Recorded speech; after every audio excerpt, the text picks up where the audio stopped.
Evening, good night, but thank you for being here with us. This is a very special day. This is not the manner we would normally prefer, but it doesn't change that we want to share it with you. It's a huge honor to be standing here and addressing our new wingmen, leaders, and warriors. These 574 graduates have been through a lot. My teammate, Colonel Wilson, and I had the pleasure of PTing with the Knights of the 324th Training Squadron 3 weeks ago.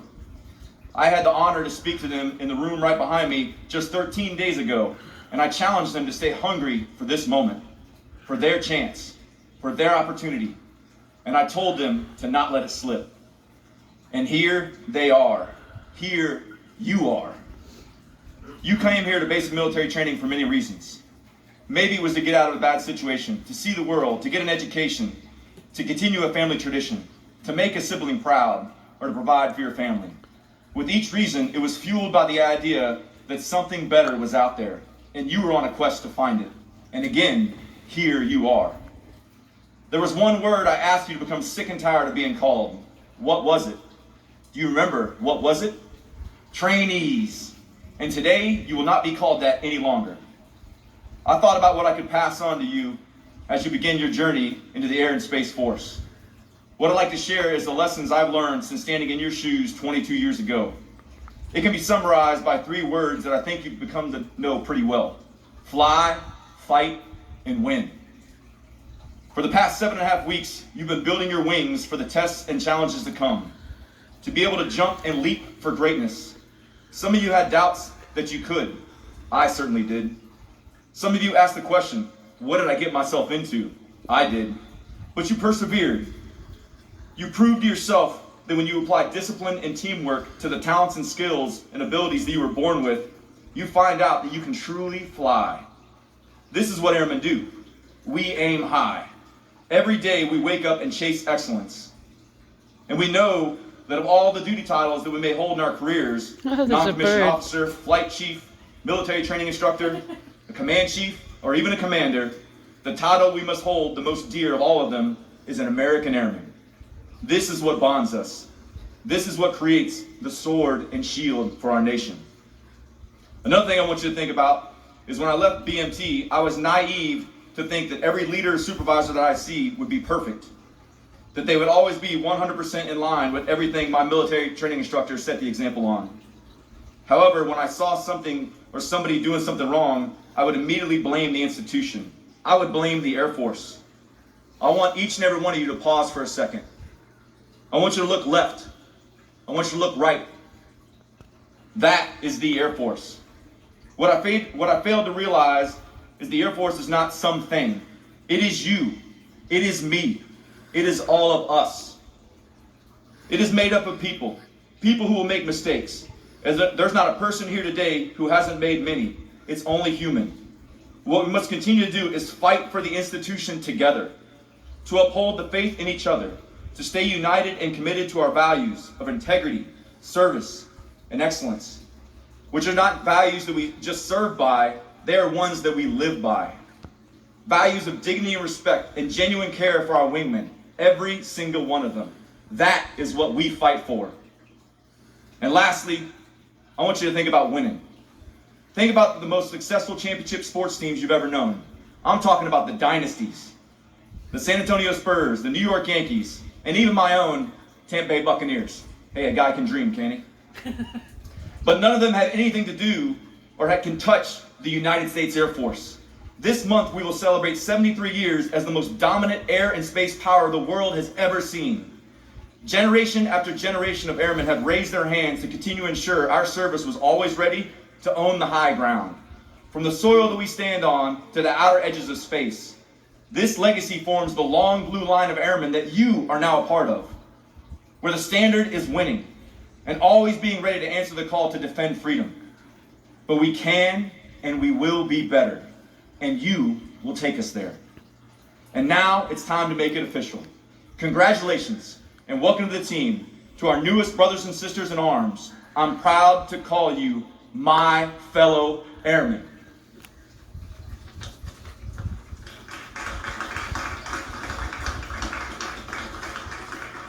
I hate to see him eyeballs. Thank you, Chief Blazier. This morning, we pay special tribute to the men and women before us. They have successfully completed all graduation requirements and have demonstrated that they are ready to take their place as airmen in the world's greatest air and space forces. We will mark their transition today from trainees to airmen by presenting them with the coveted Airman's Coin. Today's ceremony celebrates the remarkable accomplishments of this graduating class. Our nation's future rests upon the dedication of this new class of warriors, who we honor today. Chief Master Sergeant Hicks, the Superintendent, 324th Trained Squadron, will now say a few words.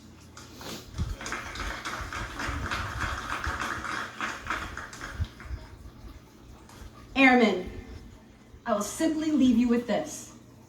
You are joining a team that will look to you to define the character of our Air Force for years to come. We have the utmost faith in you because every time you recite our Airman's Creed, you adamantly proclaim that you will not fail, and we believe you. As your superintendent, I hereby acknowledge your completion of all basic training graduation requirements and have recommended to the commander of basic military training that you will receive your Airman's Coin. Congratulations, Airmen. Military training instructors, you may proceed. At this part of the ceremony, the military training instructors will distribute the venerable Airman's Coin. The lore of military coins have many colorful, if only suspected, origins. However, a popular story stems from American volunteer-formed flying squadrons in France during World War I. One of the volunteers was a wealthy lieutenant who took great pride in his service and had medallions cast in bronze with his squadron's emblem on them. He gave these medallions to every member of his unit. Not long after, one of the pilots was shot down behind enemy lines and was captured by a German patrol. The German forces took all of the pilot's possessions, except for the pilot's medallion that he had around his neck. While in a confinement in a small French village, the captured pilot took advantage of a nighttime bombardment by the Allies. He donned civilian clothes and escaped. After crossing the front lines to safety, he came across a French outpost where the French initially thought him a saboteur until he showed them his unit coin. The French forces recognized the unit emblem, and instead of any harsher treatment, he received a bottle of wine. Today, there are many military units that have developed their own unique coins and specific rules for them. Many organizations give out their unit coins in recognition of outstanding performances and achievements. The coin the airmen received today is unique in that it originates here at the gateway to the Air Force and is only given to those who complete the rigorous course of instruction and cross into the blue. On one side of the coin, the original emblem of the Air Force resides, as envisioned by General Henry Hap Arnold, one of the original military aviators, and later commander of the Army Air Forces in World War II. Beneath the emblem, the date, 1947, the birthday of the United States Air Force. And around the rim of the coin, the venerable core values of the Air Force: integrity first, service before self, and excellence in all we do. Inscribed on the other side of the coin is the new recognized emblem of the Air Force, a symbol that honors the heritage of our past and represents the promise of our future. The emblem retains the core elements of the Henry Hap Arnold emblem, the Arnold wings, and the star within a circle. The modern effect of the emblem reflects our Air and Space Force today and into the future. Inscribed in the half circle above the new Air Force emblem is our motto: aim high, fly, fight, win. And on the border of the coin, a reminder to all those who see this is inscribed: awarded on the occasion of becoming an airman in the world's greatest Air Force.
sideways shuffle is cracking me up.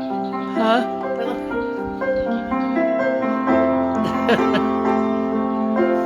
Five steps between each soldier.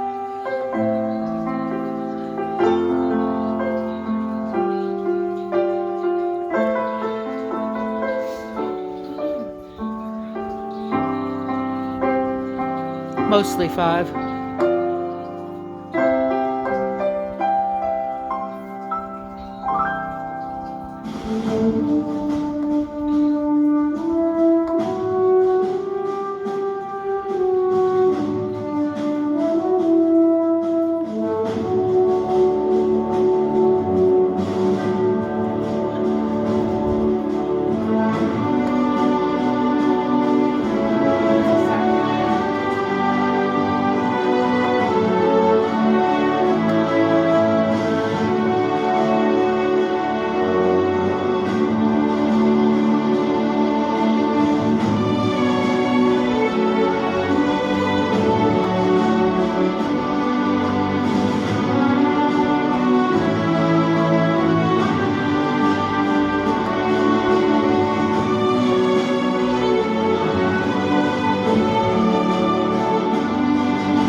Getting their squadrons in line.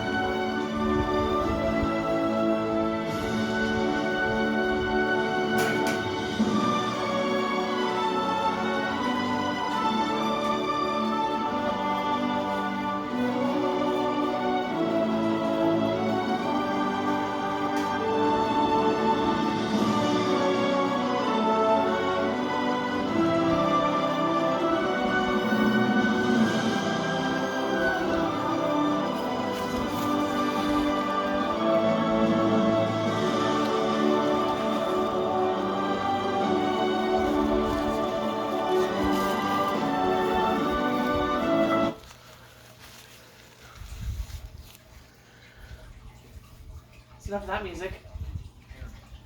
Now, how about that Squadron Pride?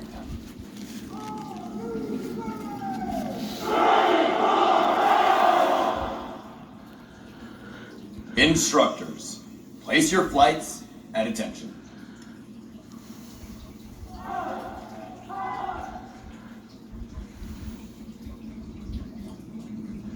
Ladies and gentlemen, please stand as our newest airmen recite the Airman's Creed.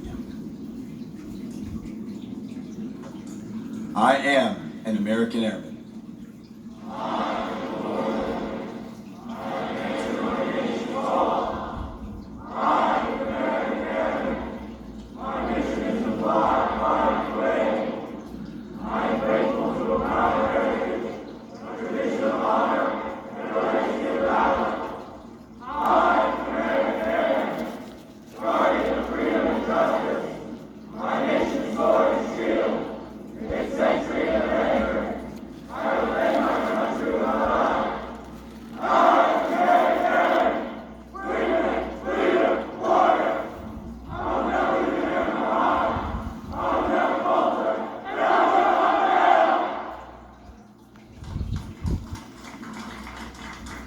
Thank you. Please be seated. Instructors, place your flights at ease.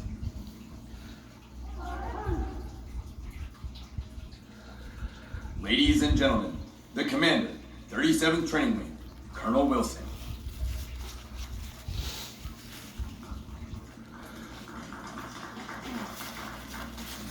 All right, good morning.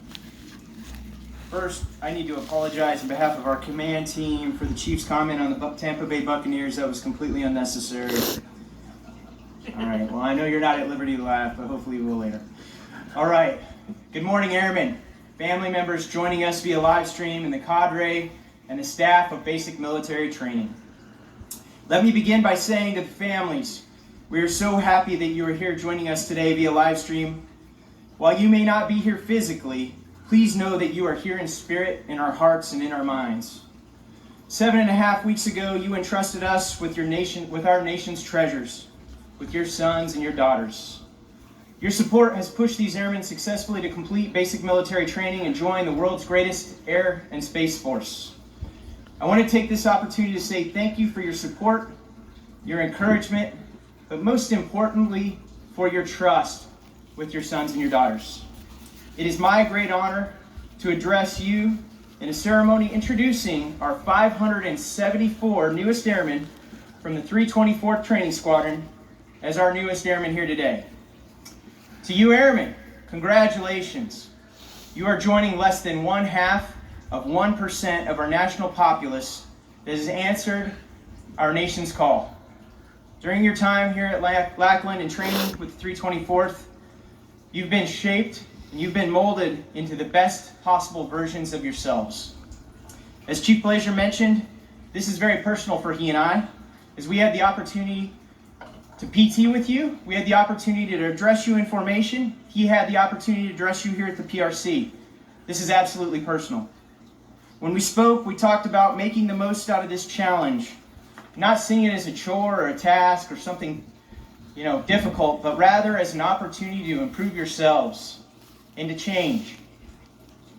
Speaking of opportunities, I had a great opportunity before I came here, just weeks before my change of command a couple months ago as a 37 Training Wing Commander, and I had the chance to speak with General David Goldfein, our 21st Chief of Staff of the Air Force, now retired.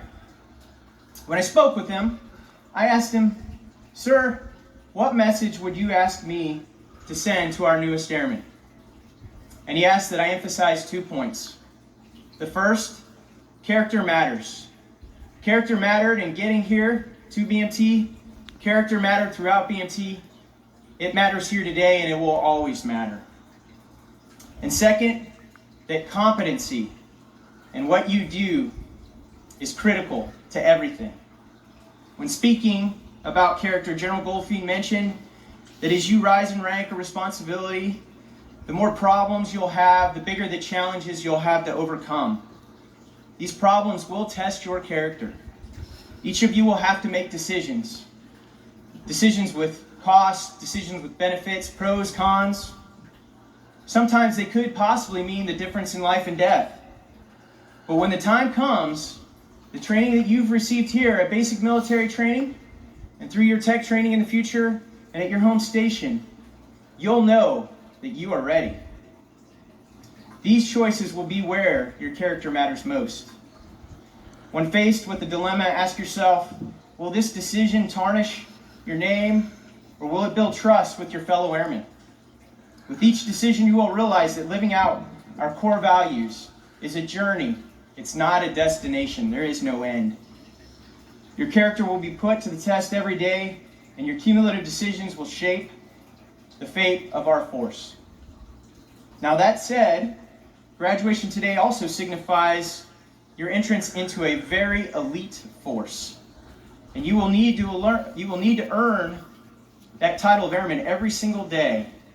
And you'll do it through a commitment to your competency as well. General Goldfein's message urged you to sharpen your blade, learn your trade, learn it well, because our adversaries never sleep. Train to be better than you were yesterday. So when the time comes and the day arises when our enemy learns that they picked the wrong adversary. So we've talked about character, and when I think about character, I think about integrity and I think about service. And we've talked about competency. When I talk about competency, I think of excellence. So let your core values guide you in your time of need and model them every day for those around you, and you'll be fine. You'll be better than fine. And at the end of this someday, when you're sitting on your rocking chair, much older, and you have grandchildren up running around, and one hops on your knee and they ask you about your time in the Air Force, the question is, how proud will you be of the way that you served? The answer to that question is embedded in your own core values and how you execute them every single day. Thank you, Chief 21, for your words of inspiration and for your wisdom. Airmen, in closing, you should be very proud of yourselves. We're very proud of you. Your family's proud of you. Nobody gave you this. Nobody gave you anything. You've done this. You took it. You earned it. It wasn't easy. It wasn't meant to be easy. But you persevered. You got through it. You made it. You did it. Always remember that. Have confidence in yourselves for your accomplishments. Congratulations to you all. Now, all right, Airmen, I have just one question for you. Are you ready to join the ranks of the world's greatest air and space force? All right, I think they're ready.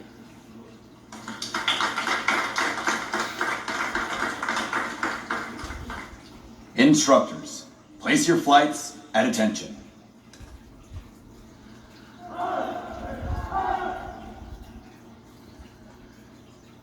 Ladies and gentlemen, please stand. Colonel Wilson will now administer the oath of enlistment. If you would, now please raise your right hand and repeat after me. I state your full name. Do solemnly swear or affirm that I will support and defend the Constitution of the United States against all enemies, foreign and domestic. That I will bear true faith and allegiance to the same. And that I will obey the orders of the President of the United States. And the orders of the officers appointed over me. According to the regulations and the Uniform Code of Military Justice. So help me God. Congratulations, Airmen, and welcome to the world's greatest air and space force.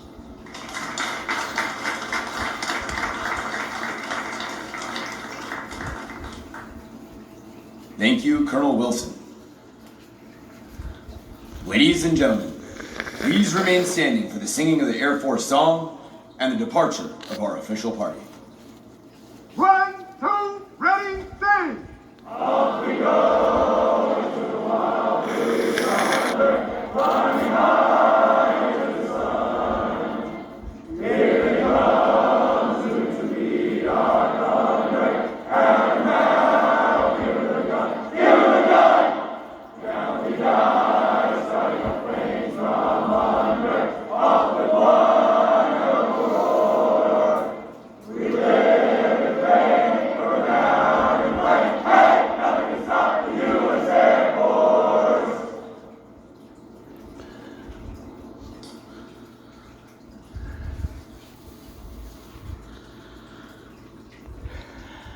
They got a nice Number breeze. 2 from the Huh? left. They got a nice breeze. Breeze.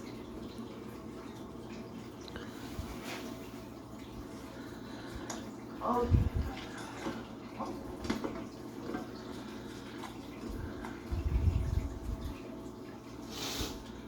Away! March! From the 324th Training Squadron, Flight 613, led by Technical Sergeant Benjamin Judy, Military Training Instructor, hometown, Davenport, Iowa. They announced the flight, so that's good.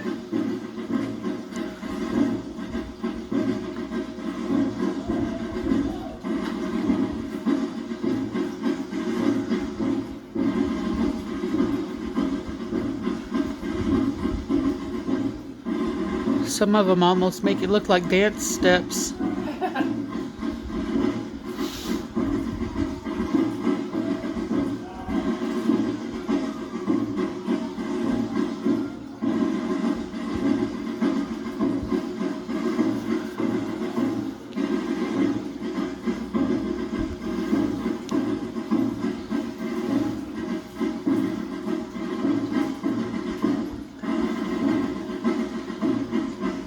So it should be 614, led by Technical Sergeant Martin Renzi, military training instructor. Hometown, Gloucester City, New Jersey.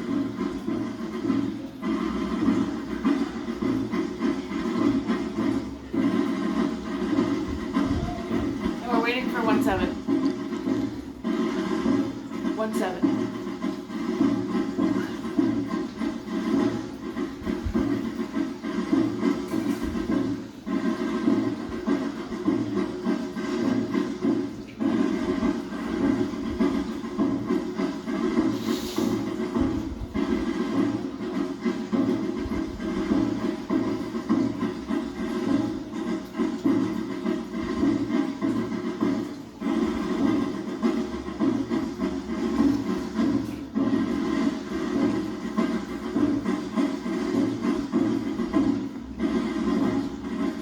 Flight 615, led by Technical Sergeant Kenneth Messick, military training instructor.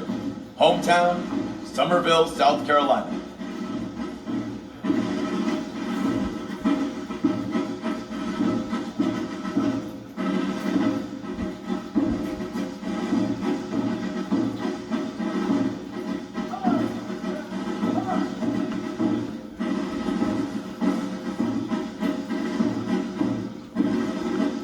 Don't raise it up too much higher. You can't see anybody. Oh no.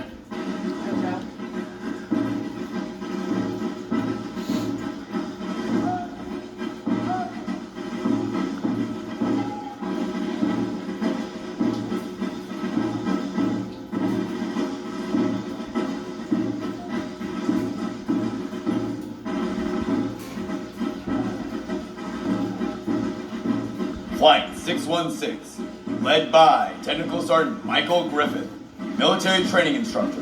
Hometown, Fort Hood, Texas.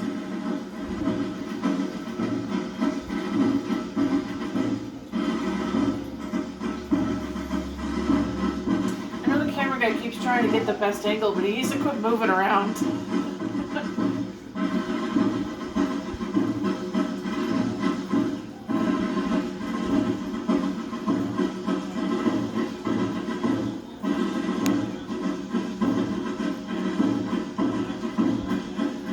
Yeah, he needs to be standing right in front of him with the...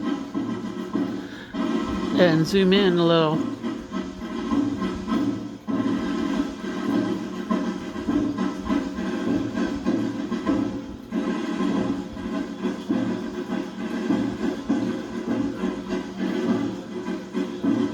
Flight 617, led by Technical Sergeant Andrew Hay, military training instructor. Hometown, Rockford, Alabama.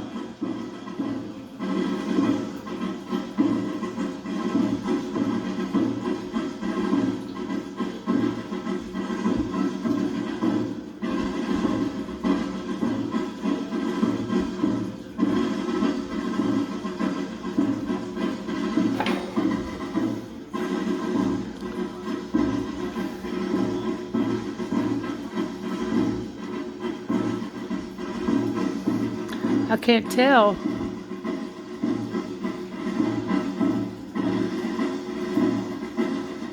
Could you?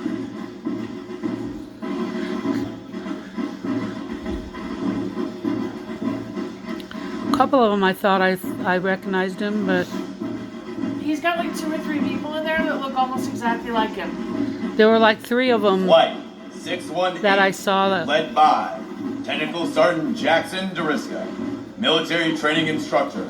Hometown, Port-au-Prince, Haiti.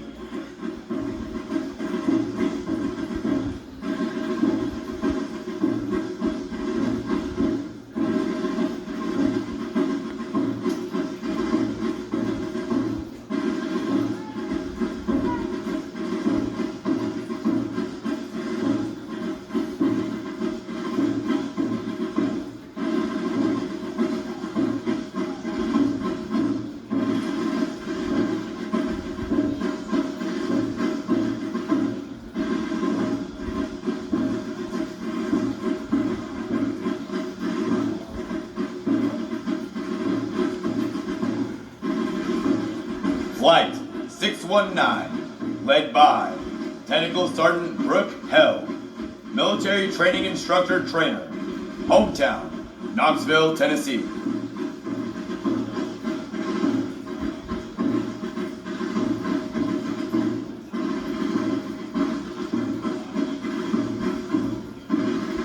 I'll just ask him next time.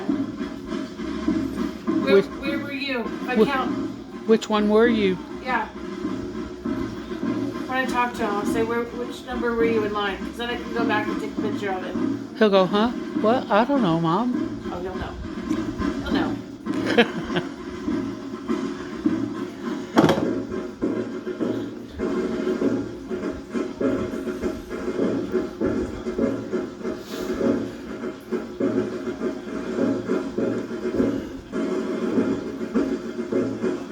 Flight 620, led by Technical Sergeant Devin Bay, Military Training Instructor, Hometown, Clarksville, Tennessee. Are they all from the South?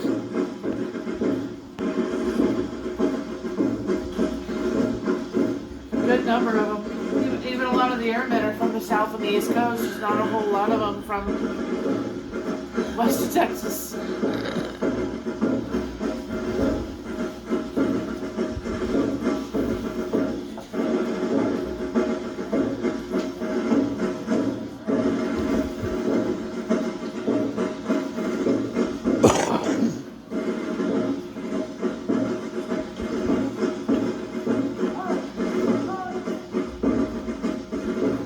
Flight 621, led by Technical Sergeant James Wernke, Military Training Instructor Trainer, Hometown, Cincinnati, Ohio.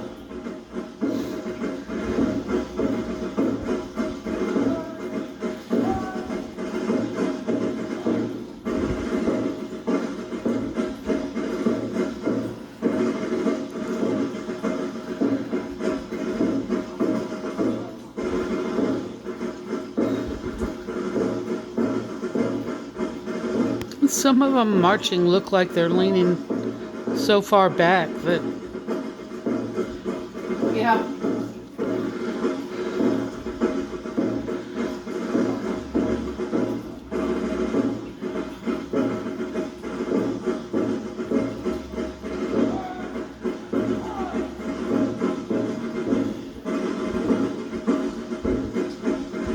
Academic Excellence, Flight 622, led by Technical Sergeant Matthew Maglier, Military Training Instructor, Hometown, Decatur, Alabama.